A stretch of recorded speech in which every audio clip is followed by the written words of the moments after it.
Welcome to the Sloppy Horror Podcast. Folks, this is an important episode, season finale, or at least of the movies, right? We don't have the recap. This is the last movie of the season.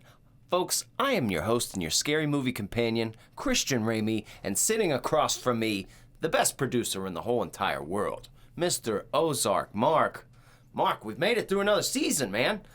What's happening here? What's going on? Well, the old Spanish lady. That's right, ladies and gentlemen, boys and girls. We are on the season finale, like Mr. Christian Ramey said. And your votes have tallied up. And we had to save the most popular vote for last. For last, of course. And that is no other than the one and only Jaws. Jaws. Now, this is interesting, Christian Ramey, because I think the only other movie we've done on this podcast that technically isn't in the horror category was The Burbs. Yeah, that's true. But because I always forget a couple things about this movie. One, that it's not an actual horror movie. It's labeled as adventure or thriller. Okay? And then also, it's rated PG. Thank God for 70s, guidelines, because Seriously. PG, I'm watching this, like, there's practically nudity in, like, the first 5 minutes. It's not, like, full-blown there, but if you look hard enough, if you squint, you'll see the titties and the nipples in the bush. Same rating as the Minions. Yes. It's the same rating as the Minions, and people are getting devoured by sharks. There's really kind of hard to put in words. I mean, obviously, week after week, we hype up movies. That's our job. We're never going to come on here and be like, well, that movie was mild. That was a mild film. That was all right. So usually we hype a movie up a little bit anyways, but this is one of those ones where it's really hard to put your arms around the scope of the impact of this movie. It changed the way, literally, sharks were treated. They were overhunted after this movie. Changed everybody's beach experience. Forever. 100%, dude. The only people that don't know what we're talking about when they look at a beach, the only people that don't get their feeling are kids. Like, kids are like, what's Jaws? And like, guess what? You're going to tell them. Or you're going to tell them what Jaws is. Shark, they get it. They put two and two together. Nobody in the world has looked at a beach the same after this. I guarantee it. Every time you look at a beach, every time you think of oceans, you think of them sharks, you think of Jaws. Instantly. You 100%, do. Dude. You know what's really funny as well is I was talking to somebody, they were on my TikTok live, and they were saying kind of the same sentiment of how sharks were overhunted because of this, but one dude said, sharks really aren't that scary. I said, are you on drugs? Sharks aren't that scary. Okay, sharks aren't that scary. Oh, if you want to tell me, hey, maybe Jaws gave sharks a bad rap, okay, maybe I'll hear you there. But that doesn't mean sharks aren't scary. Sharks are terrifying. Unless you're some certified diver with a weapon, if you are in the ocean and you see a shark, I don't give a fuck what kind, that's bad. No. That's not great. That is terrifying. That is it is. I don't care if you're in that cage. The only time sharks aren't scary is when you're on land and they're on land. That's it. Then they're not scary. They're just some dumb fish there. But anytime, no. Okay, you see a fin, anything sticking up. This movie has made people scared to go in their pool. It really and it's has. clear, like a river. They're scared of any body of water. If it's a pond, a lake, like his Jaws in there or some shit, you know what I mean? But sharks are fucking scary. They're eating machines, and any kind of large fish is really scary because we are land mammals. We are not water. We don't belong in the water. Out of our element, dude. Yes. It would be just as easy as if a shark was on land. How easy would that be to fight? You kick the shit out of a shark on land. Oh, yeah. You just start kicking at them. I mean, stay away from the mouth. You're good. Yep. That's how vulnerable you look in the water to that damn shark. Oh, yeah. Just easy pickings. So, on top of that, we got a movie with a lot of impact, freaked a lot of people out, but directed by Steven Spielberg. That's not a casual director name. If you were to vote like most popular director of all time, I think he would be in that top 5 list, if not number 1 for some folks. Steven Spielberg had an ability, like you said, this movie's PG.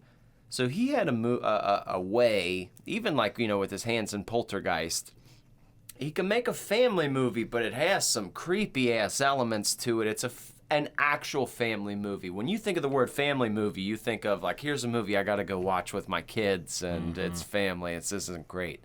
But when you have a movie that can have the whole family on board, Spielberg crushes that. And this is one of those movies that is kind of timeless in the sense when you're watching it doesn't feel like this is some ancient movie. Yeah, you very easily follow what's going on and you keep up the whole time.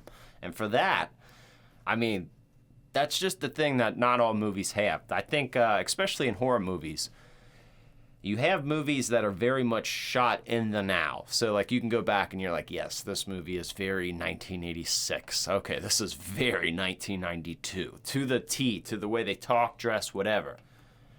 Then you got them one flicks where you can't tell what year it came out. You're just watching like, I don't know when the fuck this came out, man. It's just timeless. It's still good.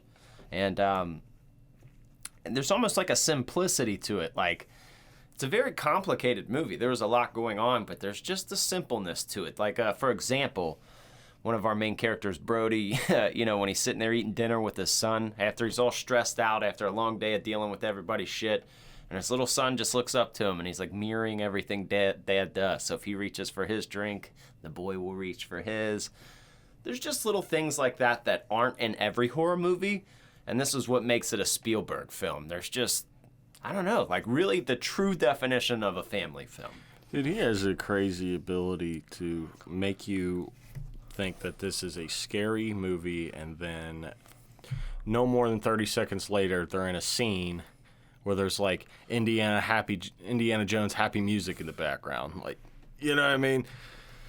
Like, this doesn't belong here. This is supposed to be a fearful movie, and then they're just like lightheartedness of them getting on the boat going to catch a great white shark. And he made it lighthearted and no big deal. Yeah, it's just casual. Like, oh, no big deal. Everybody's fine. She's like, look here, dude. I don't know about you, Mark. I don't know about you, but first off, if there's children in the water and there's sharks coming out, I feel like I would be freaking out. It would be a different movie if I was the main character. It's a shark! What are you fucking stupid? Get out! Get out! No! No! There was the scene which was funny. It's when they're all going back into the water. I think this is after the couple of the shark attacks have happened, and it's the 4th of July weekend, and the mayor guy makes people go out in the water and have fun. Yeah. And then as soon as they see the shark, they all start scrambling for the shore, and you see just grown-ass men just flipping kids off of floats and taking their float and getting the fuck out of there. Yeah, the terror in the water scenes were great. They really were. I guess we should lay down a synopsis, because I'm sure there's some people that maybe have not seen Jaws. I really don't know how you haven't, but go ahead. That's a good point. It really is. But if I could just break it down quickly, it's 4th of July weekend in Amity Island here. And Amity Island is based on tourism. They get a lot of money from tourists coming in every 4th of July season, Labor Day weekend, that kind of stuff. So obviously they have a big weekend coming up.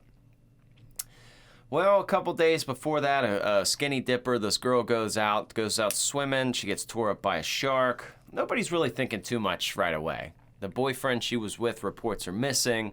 Well, they eventually find her body. And Brody, the police chief, he's kind of a foreigner to the island. He doesn't really like the water. He doesn't like shit. So he's like, yep, shut the beach down. And everybody's like, easy, easy, easy. We got to figure out what happened. We got to figure out what's going on. It was a boating accident. Well, right, exactly. So a few days later, a little boy gets eaten on the beach. He gets eaten, so... Not only just eaten, he gets eaten in front of everybody. Yes. A whole crowd. He gets tore up, so obviously things get serious. They call in a shark expert, Hooper, played by Richard Dreyfuss. One of my favorite characters ever from a movie. He's just so much fun. And he ends up linking up with Brody, and Brody kind of shares the same sentiment of like, hey, this is fucked up. There's sharks out here. We should shut down the beach. Well, Mr. Mayor, he doesn't feel so. He wants all that money from all the tourists. He doesn't want to freak everybody out. So according to the mayor, 4th of July weekend is still open, and this leads to some crazy anxieties with everybody. So Hooper, Brody, they end up hiring this old man named Quint, an old fisherman, to go hunt Jaws. And they go out to hunt this monster fish that's been eating all the local people, and it's their job to try to kill Jaws. And if you're familiar with the movie, they do. They do. They blow them up in the end, and it's very fun. That's the part I like about that, too. Everybody kind of relates with Brody in a sense. Just that, like, irritated dad that doesn't want to do everything all the time, but you just get dragged into it. He would be that, like, even though Hooper still lives, you think he's dead for a moment. He's in a scuba gear, and then there's just a moment where Brody's on this boat, like, fucking goddamn it, taking out this fish. You just see his, like, he's just angry. He just wants to go home. Like, God damn it. Like, just, man, that's another. I know that now this movie has some, it's scary parts, but they're not, like, scary. Like, I don't think you're going to lose sleep over this movie at all. But one thing that I noticed that this movie does portray and proceed and give you is anxiety. This movie will give you anxiety. For sure. Just like from the shark attacks to their boat just slowly sinking in the middle of the ocean. And let's not forget one of the best, most iconic movie scores of all time. Everybody knows the da-na, da-na. Everyone knows that. It's like the Mike Tyson. You know Mike Tyson's entrance music? It was just one note of Yeah. Those low noises make you feel uncomfortable. Does it perfectly. Very simple. Doesn't need any more You than could that. use that for anything and make it climactic. Like follow your cat to his food bowl. Dun, dun, dun, dun, dun, dun, dun. Anything you do, it's gonna make it dramatic. So Spielberg does a great job at layering the music in with this and just building suspense the whole time. It's not a very hard premise to wrap your mind around. I mean, it's just a giant animal that everyone needs to kill or get rid of.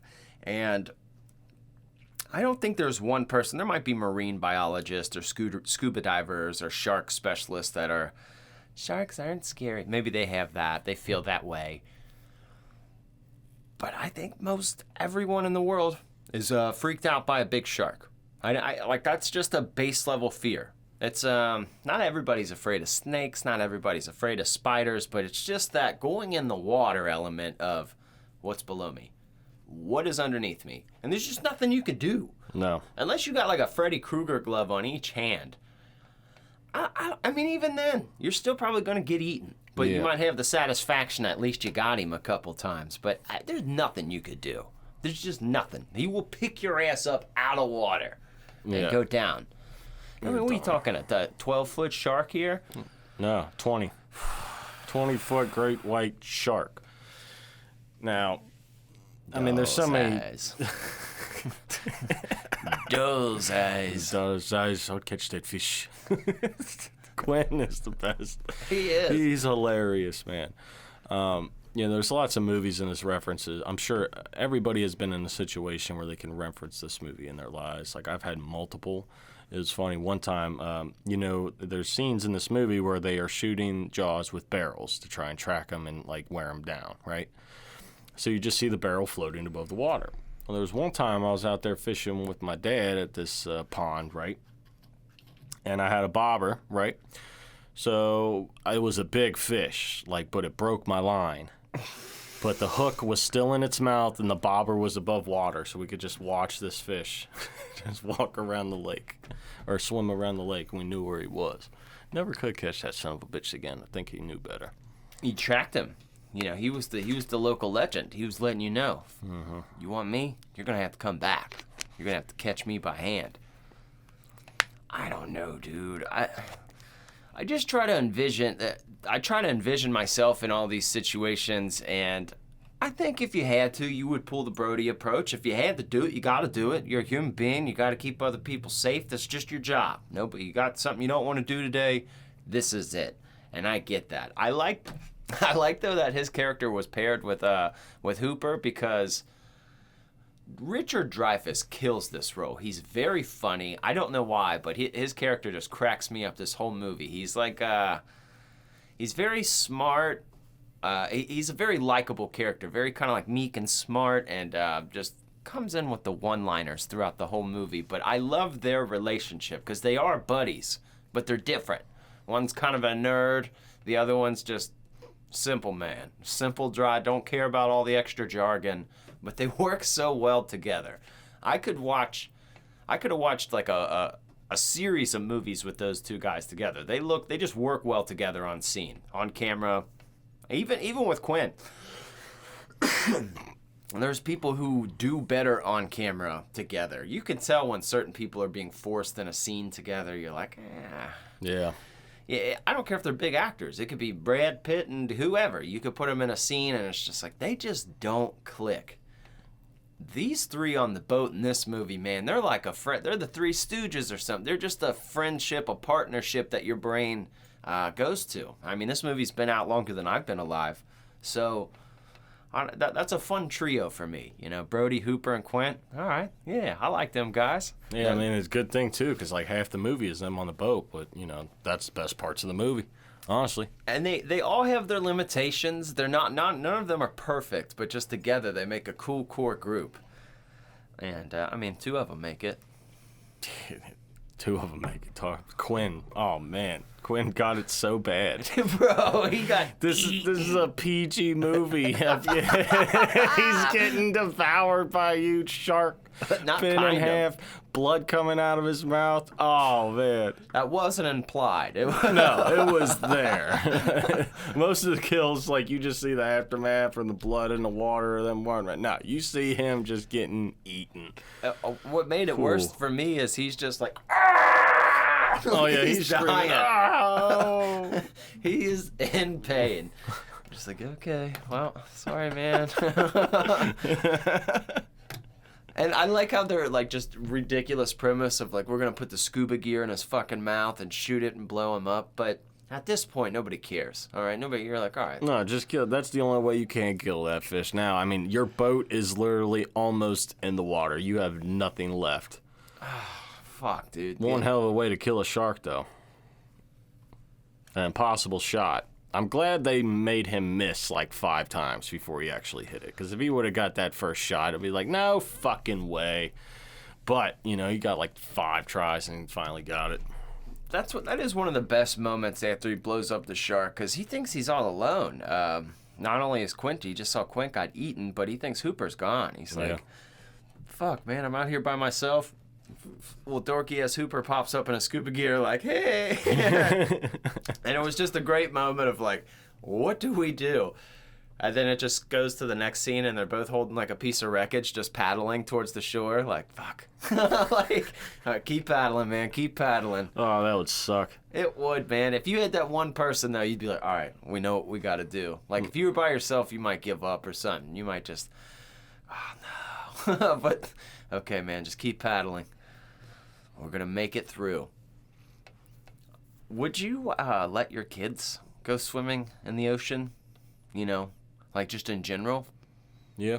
Yeah, I would too. Yeah, I mean, I mean, shark attacks are very, very unlikely. I don't really go out far anyway. I really don't like going out far just because of that simple fact. Like they do, they've gone out on jet skis and things before, and I'm just like, I ain't doing that. Like, I'm sure it's a ball. I'm sure it's great. I just don't like not knowing what the fuck is under me.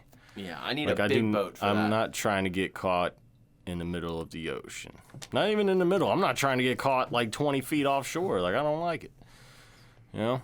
I want to be in a large boat. I pretty much go out in the beach. I pretty much go out far until my stomach is covered and I can pee, and then I come back. Yeah. You know, that's as far as I go in the ocean. Because at that point, you could still run. Okay, you're just running against the water, but you're not swimming. Right. You're not swimming. You have your footing on the ground. You can get a nice, like, kick, you know. I usually wear flip-flops or some kind of... I'm not stepping on the... It could be literally anything in there. It could be a glass bottle. It could be... you don't know. You don't know. That's the part, like, I'm less worried about sharks versus stepping on some shit.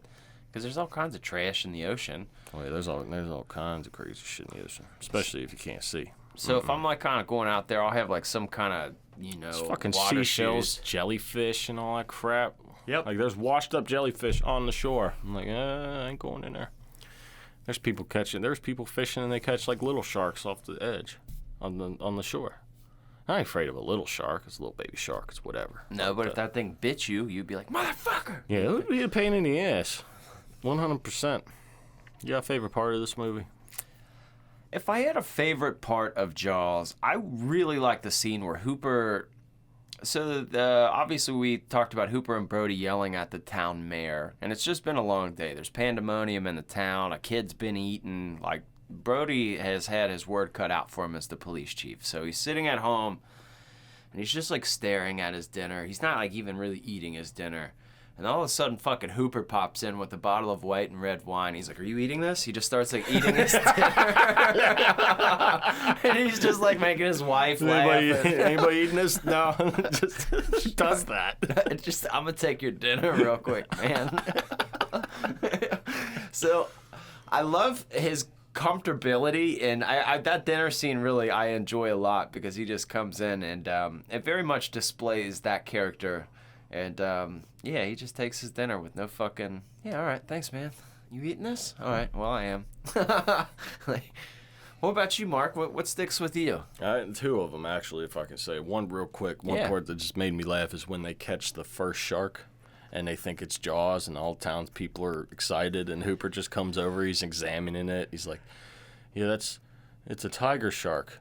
And then just one of the towns guy just looks at him like, a what? It just cuts away. Oh, that was funny. But I really do like the scene right after your scene when they're eating dinner is when they go out on the boat in the middle of the night and then they find that one boat. The Fisher? Yeah. The Fisher that had like 8 guys on it and they told them not to go out. So that's the cool things about that scene. One, it's night. It's cool. It's really lit. I like the lights around the boat. That looks cool, and I like his venture because there's something eerie, always sticks with me about a half-sunken boat.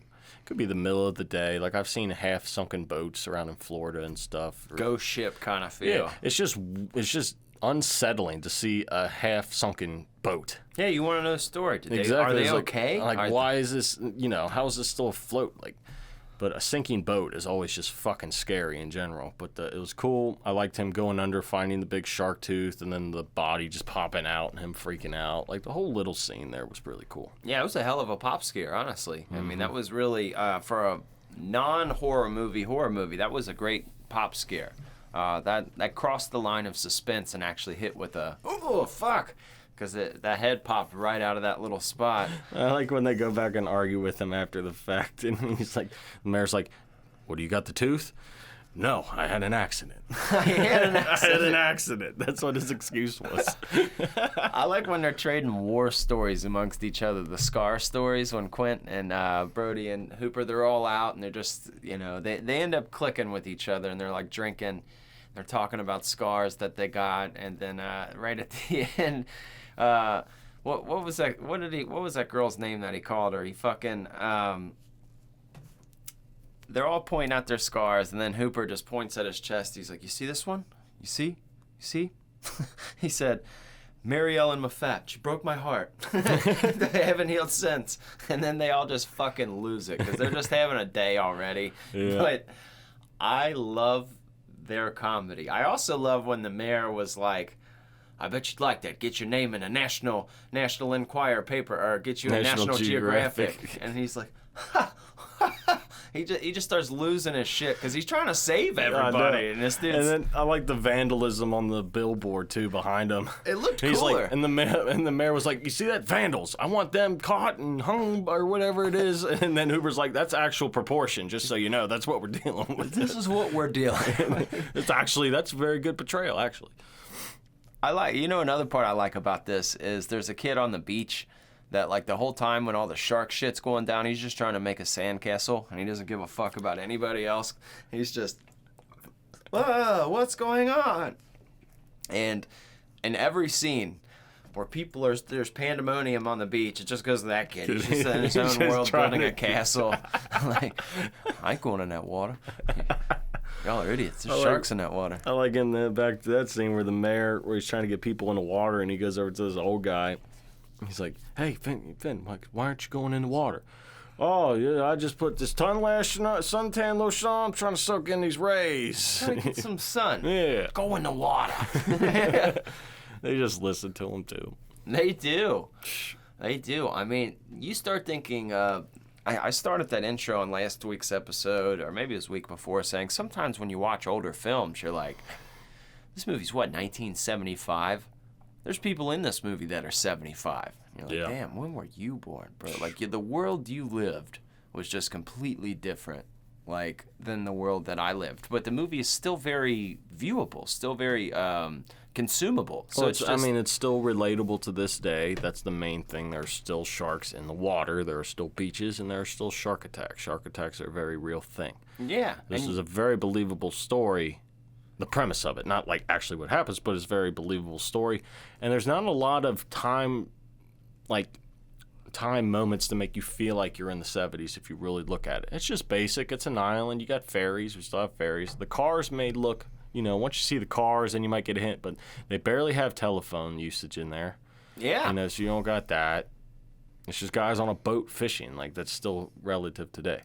Very relative. Yeah. And it's funny because there's like bad movies from the 90s you could watch and be like, dude, this feels like a million years ago. You make a movie right, dude. It's timeless. You could just go back, watch it at any moment you want to. And obviously, we could have talked about this for the 4th of July weekend, but we wanted to get a little closer to Shark Week. It just felt right, man. I mean, this is a summer movie. There's no doubt about it. Is it Shark Week? Yeah. Wow, we did this completely by accident, didn't we? Yeah, it just worked that way. You've been hitting on the nail a lot with your movie choices. I think you're planning them out, honestly. But well, the people voted, so we had to choose from there. I just figured it was a strong contender. And when we did the Splat Pack season, Hostel ended up, doing the best out of all of them. And we did that movie first. So I was like, I know Jaws will probably do fairly well. I mean, maybe not as a horror movie, but I knew it was just such a good movie that, like, all right, let's put this last, and then we'll dig up those bones and see what we want to do. well, it got the most votes too. I think it really blew the votes out of the water. I believe so. At like more than 50% of votes. This is a scary movie your grandparents have probably seen. I mean, scary movie. I'll say scary, not horror, because it has scary parts in it where you're like, man, this is freaky. This is one your grandparents have probably seen. This isn't something weird and obscure. This isn't Wishmaster or like Phantasm 2 or something random that no one's ever heard of. No, and this is a movie that you cannot remake. I'm telling you, there's no way you can touch it because it's still timeless now. Do not try and remake this movie. It's not going to work. Yeah, because you can't touch it. And let's be honest, the mechanical shark in this looked really good still. It still holds up. It really does. It actually does. Looks better than CGI. Yeah, 100%. I think a CGI shark would look like shit. I think you would know it's fake. Yeah, absolutely. I mean, it looks great. I mean, you can kind of tell it's a little bit phony, but it still looks great. Sure, it yeah. still looks great. Like that's not going to be a real shark, but they did use a real shark. That shark that they caught first and held up in front of everybody, that was a real shark. They got a real shark for that. One of the creepiest scenes was when it got like that Boy Scout director guy when they took his leg off. You remember when Jaws took his leg off? Mm-hmm. You just see the guy in the water, and it's like a point of view shot where you're above this guy, and you see just all of a sudden the shark come from underneath him, and you're like, oh, fuck! Get out! No, go! And his severed limb just floating down. Just peacefully. Yeah. Just like it just goes down ever so peacefully. Just hairy-ass leg falling to the bottom of the ocean. Sorry. Yeah, at that point, it's like, I better get eaten. Just eat me now. Man. I like how there's a little facts in here, too, because Quint was a survivor of the USS Indianapolis, and he throws in that very iconic speech. Quint has quite a few speeches in this. The first one being when there's like a little town meeting, and people are like, all right, what the fuck are we going to do about this shark? What's everybody going to do? And Quint, he puts his nails to a chalkboard first off. That's horrendous. But he tries to stop everyone from talking, and he's like, look, I will hunt this shark, but you got to pay me good money. And everybody's like, okay, crazy old man, no, we're not doing that. But then he has a speech later on where when it was back to that Scar scene, and he was telling about how he was on the USS Indianapolis, and that was a real thing that happened. Naval ship got sunk near Japanese waters, and there was just a massive, these dudes were floating in the water for days and days. Something got messed up with their relay where their Mayday call didn't get sent out. So it was days before the military knew that these guys were out there, and they were just fucking floating. A lot of them were injured, and they were starting to get picked off one by sharks. Real life actually happened, terrified scenario, and I like how they incorporated that, man. Like there's a little, I mean, there had to be survivors from that. There were survivors, and you wonder, like, what happened to you as you got older, man? Like, what'd you end up doing? And Quint could totally be one of those guys. You're like, no, that makes sense. That makes sense. That makes sense why you got shark mouths all over your place. I see why you hunt sharks now. Yeah, and like his boat's name is the Orca. You know, orcas hunt shark. You know, that's one of the very few things that can kill a shark. Yeah. Which I would love to see. I would love to see an orca attack a shark. That's just some badass shit right there. Some badass shit. The fucking ocean's scary. It's like Mitch Hedberg's joke is. He's like, fish are always eating another fish. If fish could talk, the ocean would be loud as shit. He's like, you don't want to submerge your head under the water. All you hear is fish going, fuck. Yeah. I mean, just eating each other. That's all it is. Speaking of which, Christian Ramey, we're getting into some facts here. We got to call the guys in. All right, bring them in.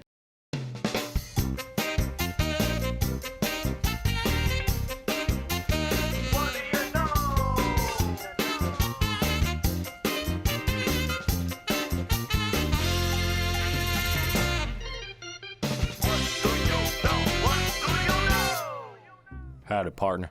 Welcome to the What Do You Know here. This is a segment here where we're here to tell you something that you may or may not know about this movie. Now, if this is your first time here, what took you so long? But since this is your first time here, you may not know. We're going to tell you what we know here, basically, okay? So you're going to know what we know, and if you don't know what we know, you're about to find out what we know, and then you're going to have a wee no-gasm, okay? Now, if you already know what we know, then you're gonna have just a regular one, you know, like a quickie, when you're just bored and you're trying to pass the time. That's what it's gonna feel like, but still gonna feel good for a little bit, okay? Not that satisfying. A wee no-gasm, okay? So, why don't you tell me something that you may or may not know about this movie, Jaws? Okay, so look here. We're talking about Steven Spielberg. We're talking about horror movies. We're talking about Jaws. He's no stranger to horror movies. This isn't something that, he's new to. And like 2 years before Jaws, he had a movie called Duel. I think many people are familiar with the movie Duel. The premise has been used for many years after movies. He really likes movies with 4 letters, doesn't he? Yes. So Duel is a movie where a man is on the highway in a car. He's getting chased by a trucker. That's been used in Maximum Overdrive. It's been used in Joyride. It's a premise that just kind of lives on. Getting chased by a trucker. It's fucking freaky. It's scary. People don't like it. So the producers of Jaws, because Jaws was a book. Jaws. Yeah, they were going to make it, and the producers, they picked Steven Spielberg because they really liked his work in Duel. So, he made some scary pictures, and they said, you know what, you can make that, you can make this. So that's a nice little fact for you. That's fun stuff. Wow, I did not know that about Jaws. What do you know about Jaws? I know some things about Jaws. Let me tell you this, okay. I think the producer said this was his favorite scene, so we go back to this. It's when they're at night and they finally discover that boat, and they get that pop scare. The pop scare when he pops out of the boat, he freaks out underwater. Fucking scary. So the thing about it is, that was not originally supposed to be in the movie, that pop scare. Okay, but Steven Spielberg said it, and he's like, hey, this ain't creepy enough. I think I want to throw another pop scare in there. We got to up the creepy. So what he did was he went to that, they shot that scene after everything else in the movie was completed. The movie was done. They're like, filming's done. But he's like, no. We're going to go back and do this. So they went to one of Spielberg's friends' pools. which probably a big ass pool if you could fit a boat in there. But it was a nice big ass pool. He's probably got rich friends, you know. Sure. But that scene was filmed after the movie was done because he wanted to put more pop scare in somebody's pool. That's an iconic scene from the movie. It really is, you know. It really is, and it almost didn't make it. Look at that there. Look at that there. We've got all kinds of stuff going on here with Jaws. You want to know one of the most basic facts that one or two people in the world may not know? What? The iconic "you're gonna need a bigger boat" was completely ad-libbed. That's crazy. That was not in the movie. He just said that, and they kept it. You know that mechanical shark they got? Yeah. That weighed over a ton. That's a lot. Over 2,000 pounds that thing weighed. Surprised it floated. I'm right. What happens when you lose that thing? I don't know. What happens if you lose it? Go back to the production company. What if it so sinks? we had a mess up. I told you I should have wanted floaties on it.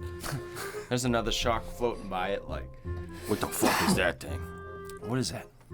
What do you do with this? That's some good stuff there. That's some nice facts about Jaws. I feel like if you've seen Jaws before, you might not have known these facts, okay? So that little scene with the fisherman, that was added. Wasn't even supposed to be in there. Wasn't even supposed to be in there. That's a great summary. You know anything more about this movie? No, I think that's it. I think that's some nice facts for you. You know, you can walk away with these. Well, bang!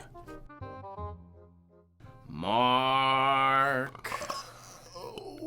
Ooh, those are the bubbly burps. What's up? So there's some little, doing some research on this movie. It was a fairly long shoot. I think it was something like a 159-day shoot. Well, this movie was 2 hours and 10 minutes long. I was like, oh shit, I forgot it was this long. It kind of goes quick for a movie that long. And that, honestly, that's what pisses me off with certain new horror movies, like the elevated horror, when they try to make 2 to 3 hour movies, because 2 to 3 hour movies are limited to a very special type movie. Like, are you watching The Godfather? Are you watching Jaws? Unless your movie is of this cloth, do not make that motherfucker 3 hours long. Don't, because everyone's mad. You can condense whatever bullshit you got going on into at least an hour and 45, unless this movie is Jaws, unless it's The Godfather, unless it's like a Lord of the Rings or something. It has to be a movie, a Braveheart, Gladiator. You have to be a movie of a certain cloth to be that long. And Jaws definitely fits that. And honestly, it's kind of a... If I told you The Godfather was 2.5, 3 hours long, you'd be like, yep, that makes sense. Jaws is one of those ones where you're like, yeah, I guess it is 2 hours long. I guess it is. It goes rather quickly. It does, man. It really does. And it's also a movie that has a quality. You don't have this with all. Like, have you ever seen that meme where it says, like, when I'm watching a movie, and it shows, like, a gentle scene, and it says when somebody walks in while I'm watching the movie, it shows, like, a heavy makeout scene or whatever. There are certain movies that you can't watch with everyone.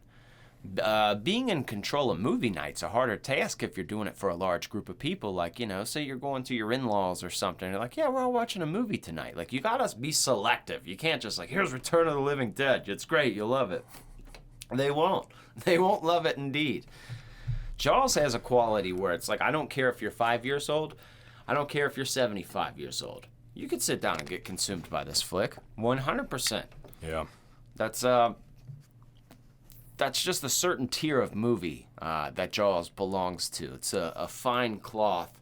And I am not a big fan of people that make movies super long and try to seem all artsy about it. It's like, nah, man, just unless you're doing something this intense, don't do it. But yeah, 160 days shoot, damn near. So that's a long fucking time. Yes, it is. That is 30, 60, 90, 120. 160, 30, 69. That's like 5 months, man. That's pretty That's insane. almost half a year here. Some movies are shot in less than a month. Yeah. So I don't know the final budget cost on this because it bounces back and forth, and that happens sometimes on big pictures. But I don't know. I'm happy for the fact that A, of course, I'm happy that this movie exists, but I'm happy that we're actually finally talking about this on here because there's some movies that are, not everybody knows. Like we talked about Skeleton Key. Love that movie. It's a great movie. There's nothing wrong with Skeleton Key. But where does it stand, like, in the film history?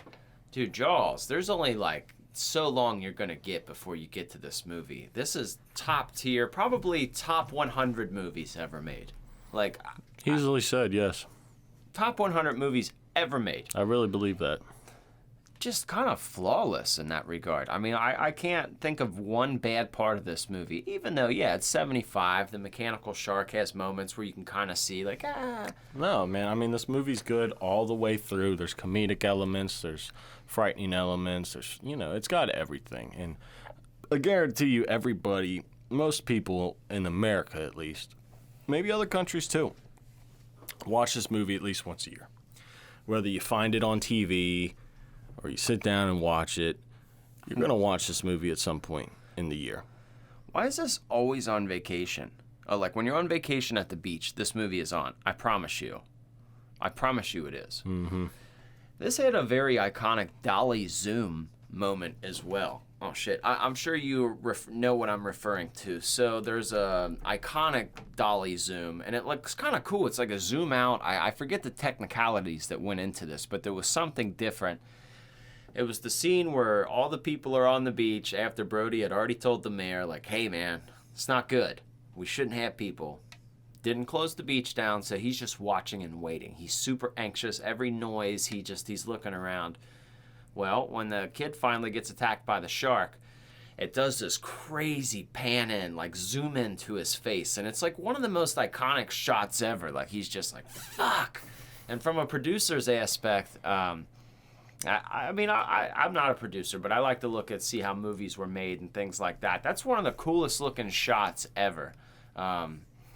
I forget how they did that. It was like they backed up the dolly while zooming in is what I think it is. That is more common now, but that was like really probably one of the first time it's been done like that. But yeah, when you move the dolly either back and zoom in or zoom out, like you get a different effect of just zooming in. Like it's something like you're almost on drugs. It looks very cool. And it does. It's very commonly used now. It's very hard to do, though, because, you got to get it right. Because if you zoom in too quick while you're moving, it don't look right. So you described that perfect. It is kind of like a trippy drug trance look. Like everything, especially because they're focusing on you, but everything just is moving like out like water almost. It's very hard to describe, but it looks awesome. So I'm glad you noticed that. I'm really glad you noticed that. It's very, remember like Texas Chainsaw Massacre, Under the Bench shot. It's just, there's some of those shots where you're like, man, this is just very unique. This is its own thing. So it's like, I think this movie could have worked if a bad director could have gave you something out of this premise in this movie. But the fact that we got lucky enough to have Spielberg do it, he's made a lot of movies. You're thinking E.T., he participated, obviously, in Poltergeist. Dude has so many movies. This is probably my favorite from Steven Spielberg. Really is. I think if this is perfectly encapsulates who he is. Like you said, it's got creepy moments. It's got funny moments. It's got family moments. Like, you really genuinely believe all these people are families. And I like that. When you could root a movie... If you have a horror movie and you can actually, or a creepy movie, I'll say, you can root people into people's families, that's a big plus. Almost to the hills have eyes kind of thing. Like, if you're like, damn, man, that's a family. You don't care as much about its stupid kids. If it was a bunch of stupid partiers on the beach, like, yeah, we're littering and throwing shit around, you'd kind of hope Jaws eats them. You're like, fuck these kids. I hope these guys get eaten. I want to see them get torn to pieces. But you got kids out there and swimming. Grandpas and grandmas and stuff. You're like, man. Builds that anxiety, I'm telling you. Get out of the water, man. It builds anxiety. That's the one thing this movie does great.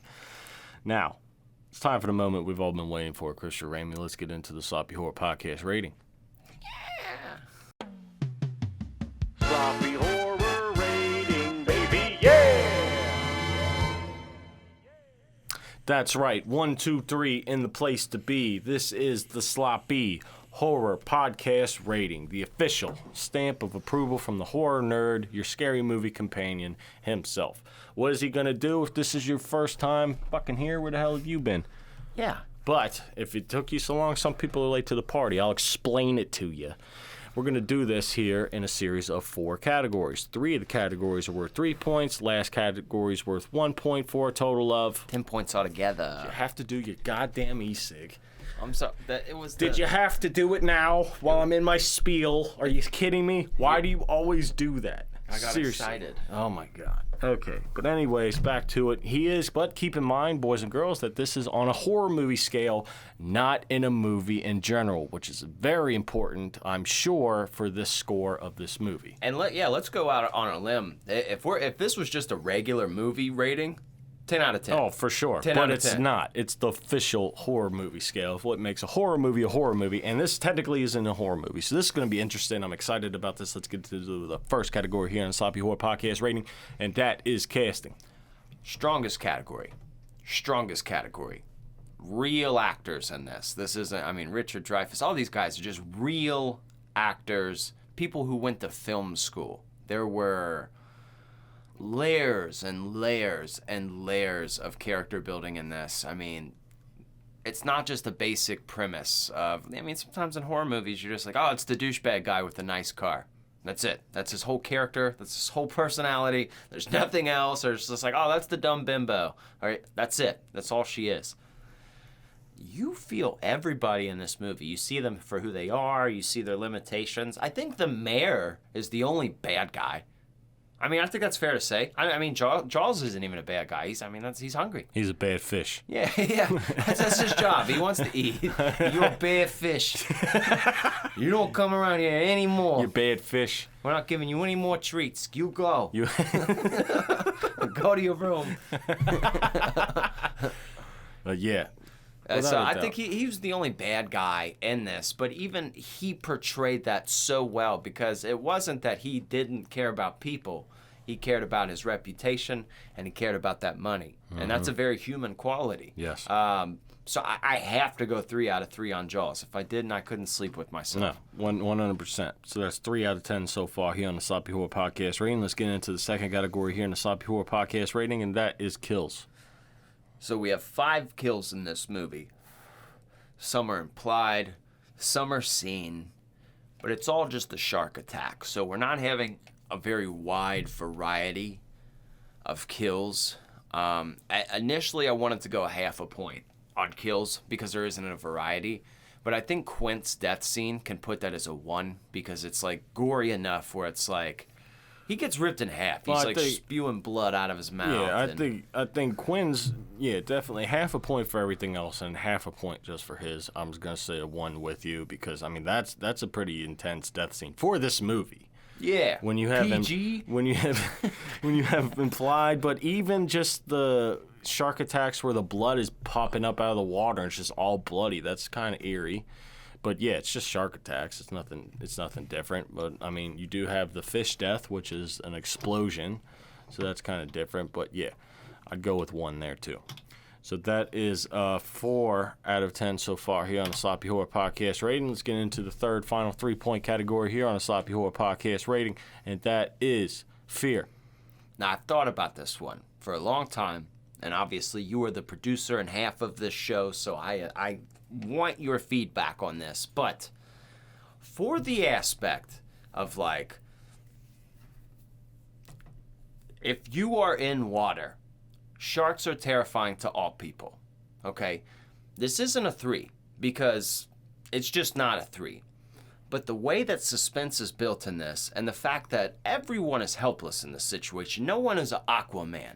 No one can do shit. You are just, unless you're like not in the water in general, but like if you are in this situation, I really put this at a 2.5 in my heart because this is for everybody. This is sharks. This is you are on the beach getting eaten by sharks. And then plus the suspense, the build of music, the loss of characters. I'm telling you, get your heart rate going. And you talk about, what do we say about all the time with the fear category? Do you go away with this movie? Like after you're watching this movie, and you turn it off, do you think about it when you're running up your basement stairs? Do you think about this movie every time you go to the fucking beach. Everyone does. So, like, it's not a 3, but I really feel it should be a 2.5 for the impact it had on the beach in general, and then just everyone is afraid of sharks. I don't care unless you're some shark nut, but I don't know. I ask you, where would you think this would be at? It's just got so many. It's not just the movie itself. It's like the impact of like the beach for me, and you go down in the water, dude. That's scary. I mean, that's scary. I mean, Titanic could be put in a fear category too. Well, I mean, every time someone sees a shark, they think of Jaws. I'm going with, I would say 2, not Okay. 2.5, just because it's still just a small area of the world where this actually implies the fear. Most of the area you live in your life, unless you live on a beach, Okay. isn't going to affect. But once it does, yeah, it's a 2. But it's very influential. But again, it's a shark.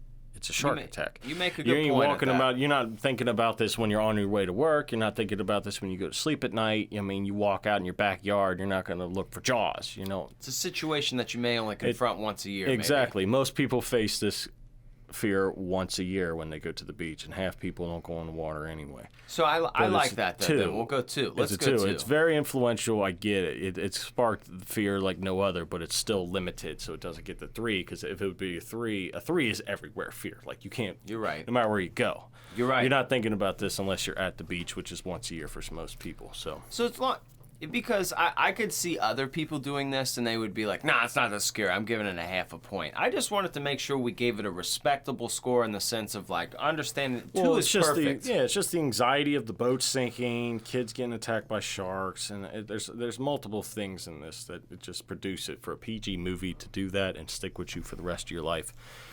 I get it. Another one of those films that I feel like if you took out the score, it would suck. The movie would the impact would fall flat. So flat, but they layered this music so well where you're like, come on, kid, get out of there. Come on, kid. Come on. So that is 6 out of 10 so far here on the Sloppy Horror Podcast rating. Let's get into the last category here, the Sloppy Horror Podcast rating, and that is rewatchability for 0.5 point from each of us. I mean, I think I've already watched this 3 times this year. Yeah, this absolutely is rewatchable. Let's just get that. It's a point, obviously. So that is 7 out of 10 total. Hey. For Jaws as a horror movie. There you go. I think that's very fair. It is very fair. And that's why I said at the beginning, if you're asking me like on a movie scale, Jaws 10 out of 10. That's an A++ movie. There's no if, ands, or buts about it. I mean, it's just it's an actual picture. But a horror movie, 7 out of 10.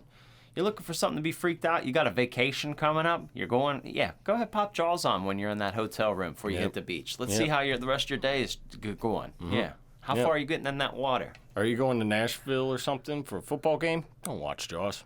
Ain't gonna work. Okay. Are you going to the woods? Don't watch Jaws. It ain't gonna work. I mean, you can, but it's fun to get into the moment if you're going to get this actual scare and fear from it. It's a very fun fear, though. Jaws is a fun fear. If you want like real big balls, just watch it while deep sea fishing. Just like, I don't give any fucks. Jaws. But the Jaws created a very fun fear. I mean, it sucks getting eaten by a shark, but it's a fun fear because it's not likely going to happen to you. It's very unlikely. It's a bag you can always reach in. Probably the same odds of getting struck by lightning or winning the lottery. Probably. Of odds of getting that. So it's a fun little fear. Especially if you like live in Kansas or some shit. Like, well, you're not eating in the middle of the country. You're not getting eaten by a shark. It's not even that scary. I don't know. No sharks near me. Oh my God. The sharks. Oh, this is the first time me noticing that image back there. That is a great shot. I mean, just as far as a film reel, like if someone didn't know this was a movie, they had never heard of Jaws, and you're just like, yeah, check out this picture. You'd be like, yo, what happened? Like Adele's eyes. Is he alive? Yeah, he blew him up. Okay, that's fucking scary.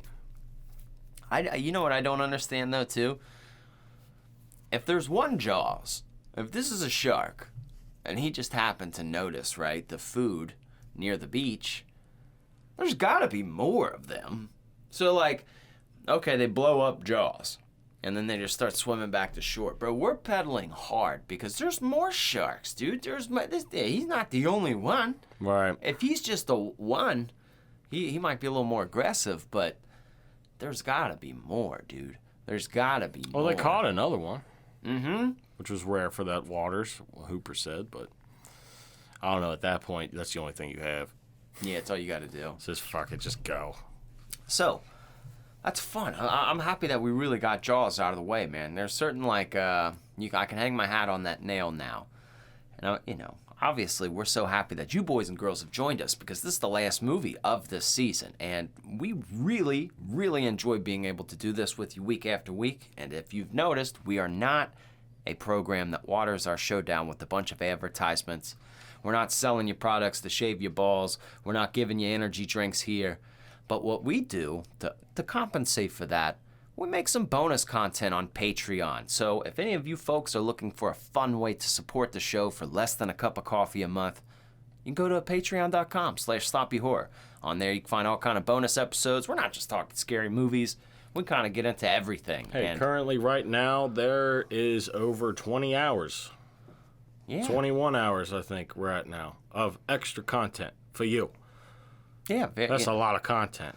Yeah, I think the lowest tier on there is like $3 a month. And obviously, we know this isn't for everybody, but if we don't ask you, nobody else is going to. So, yeah, man, we notice you guys week after week. I mean, because we could see where our listeners are. We see who pops up on a regular show, where you guys are listening from.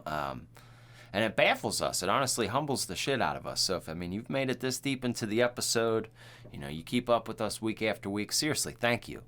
And, maybe you say, I can't do that Patreon, Ozark and Christian. I can barely afford my own cup of coffee. Well, that's not a big deal. But you know what you can do? You can tell a friend. You got a friend into scary movies. You got people looking for something to listen to.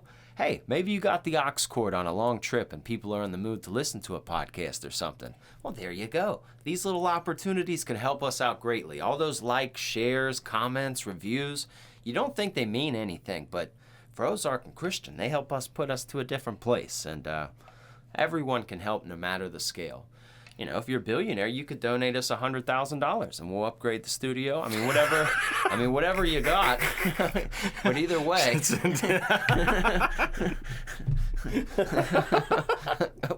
we come back next week all iced up and stuff like that. It worked. I don't know. He listened.